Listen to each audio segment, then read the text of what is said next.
కౌశిక్కి సుధాకర్తో ఇలా అంటూ ఉంటుంది.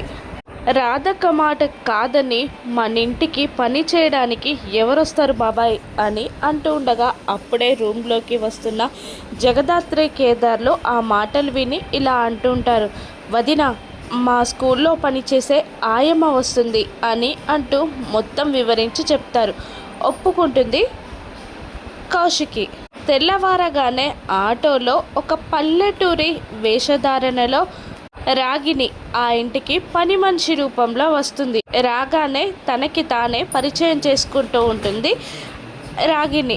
నా పేరు చిలకమ్మ, శ్రీకాకుళం నుంచి వచ్చాను అని అనగానే, చిలకమ్మ నీ గూర్చి జగదాత్రి అంతా చెప్పింది. ఇదిగో ఇంతమంది ఉంటాం ఇంట్లో, ఇకపై నుండి ఇంటి పనులన్నీ నువ్వే చూసుకోవాలి అని చెప్పగానే, అలాగేనమ్మా అన్నీ చూసుకుంటాను అని అంటుంది చిలకమ్మర్లా ఉన్న రాగిని.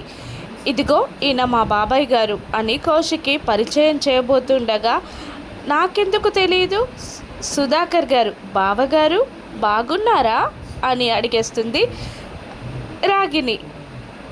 దాంతో జగదాత్రి కేదార్లు షాక్ అయి టెన్షన్లో పడగా, వైజయంతి ఏంటి నువ్వేదో ఆయనకి సొంత మరదలైనట్టు బావగారు అంటూ చుట్టరికం కలిపేస్తూ వరుసలు కలిపేస్తూ అంత క్లోజ్గా పిలుస్తున్నావు అని వైజయంతి అనగానే నాలుక కొరుక్కుంటుంది చిలకమ్మ.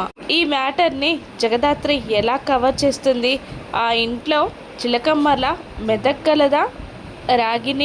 రాగిని బ్రతికే ఉందన్న విషయం బయటపడుతుందా? మీనని తెలుసుకుంటే ఏం చేస్తాడు? రాను ఎపిసోడ్స్లో చూద్దాం. Thank you for watching.